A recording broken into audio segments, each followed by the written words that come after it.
ইসলাম একটি পরিপূর্ণ জীবন ব্যবস্থা। মসজিদের মধ্যে নামাজের মধ্যে যেরকম আল্লাহর হুকুম নবীর তরিকা আছে, এগুলো আমরা সকলে মানি।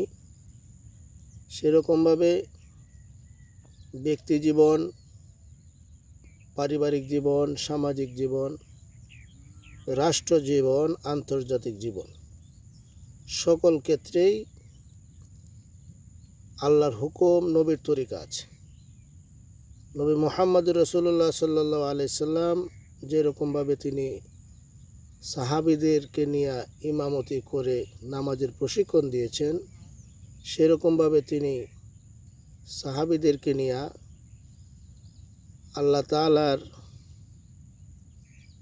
যারা বিরোধী, যারা মুসলমানদেরকে নিঃশেষ করে দেওয়ার জন্য চক্রান্ত করেছে, তাদের বিরুদ্ধে আল্লাহ তাআলার হুকুমকে বাস্তবায়ন করার জন্য আল্লাহ তাআলার হুকুমে জুলুম, অত্যাচার, অন্যায়ের বিরুদ্ধে তিনি সাহাবীদেরকে নিয়ে মাঠে তিনি যুদ্ধ করেছেন। রাসূল সাল্লাল্লাহু আলাইহি সাল্লামের মধ্যে যুদ্ধনীতি আছে, ইসলামের যুদ্ধনীতি আছে। সাহাবীরা ওনারাও যুদ্ধ করেছেন, সংগ্রাম করেছেন। রাসূলুল্লাহ সাল্লাল্লাহু আলাইহি সাল্লাম মদিনা মুনাওয়ারার তিনি প্রেসিডেন্ট ছিলেন।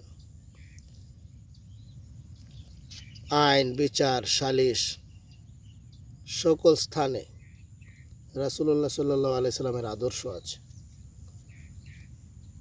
আমরা কোরআন কারীমকে শুধু সোয়াবের একখানা কিতাব মনে করেছি। কোরআনুল কারীম আমাদেরকে আমাদের জীবনের প্রতিটা স্থানে আমাদেরকে পথ দেখিয়েছে। রাসূলুল্লাহ সাল্লাল্লাহু আলাইহি সাল্লাম মদিনার রাষ্ট্রপতি ছিলেন।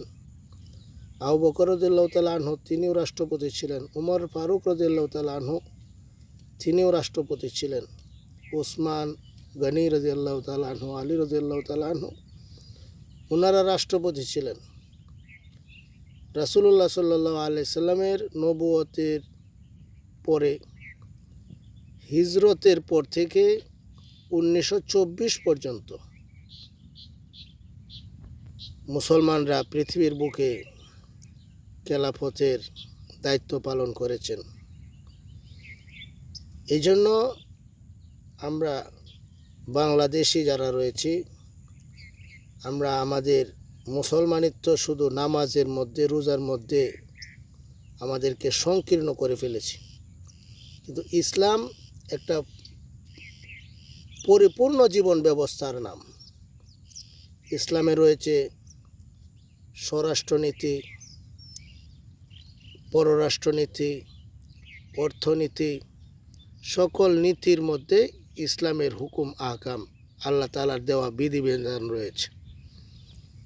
লা ইলাহা ইল্লাল্লাহু এর অর্থ হচ্ছে যে আল্লাহ ছাড়া কোনো মাবুদ নাই। মাবুদ মানে যার ইবাদত করা হয়, মানে আল্লাহ ছাড়া ইবাদত পাওয়ার যোগ্য কেউ নাই। আমরা আমাদের শুধু নামাজের সময়টাতে আমরা আল্লাহর হুকুম নবীর তরিকা মানার মাধ্যমে আল্লাহর ইবাদত করব, অথচ পারিবারিক, সামাজিক, রাষ্ট্রীয় জীবনে এটা অন্যের আদর্শ অনুসরণ করব, এটা কখনো হতে পারে না। অবশ্যই আমাদেরকে আল্লাহর হুকুম নবীর তরিকার উপরে ইস্তেকামাত থাকতে হবে, প্রতিষ্ঠিত থাকতে হবে। যদি প্রতিষ্ঠিত না থাকি, প্রতিষ্ঠিত হওয়ার জন্য আল্লাহ তাআলার পথে চেষ্টা সংগ্রাম করতে হবে। এমনিতে আমাদেরকে কেউ রাষ্ট্রীয় মসনদে বসিয়ে দিবে না। এই জন্য আমাদেরকে দীর্ঘ পরিকল্পনার মাধ্যমে সুনির্দিষ্ট টার্গেট বাস্তবায়ন করার লক্ষ্যে আমাদের বাংলাদেশের সকলকে ঐক্যবদ্ধ হতে হবে। যারা বলেছি লা ইলাহা ইল্লাল্লাহু মুহাম্মাদুর রাসূলুল্লাহ, যে আল্লাহ ছাড়া কোনো হুকুমদাতা নাই, আইনদাতা নাই, বিধানদাতা নাই, এবং যারা বলেছি মুহাম্মদ সাল্লাল্লাহু আলাইহি সাল্লাম আল্লাহ তাআলার রসুল, আমাদের সকলকে মৃত্যুর আগ পর্যন্ত আমাদের জীবনের সকল অঙ্গনে আল্লাহর হুকুম নবীর তরিকা মানতে হবে। আল্লাহ তাআলা আমাদের সকলকে বোঝার তৌফিক দান করুন, আমিন।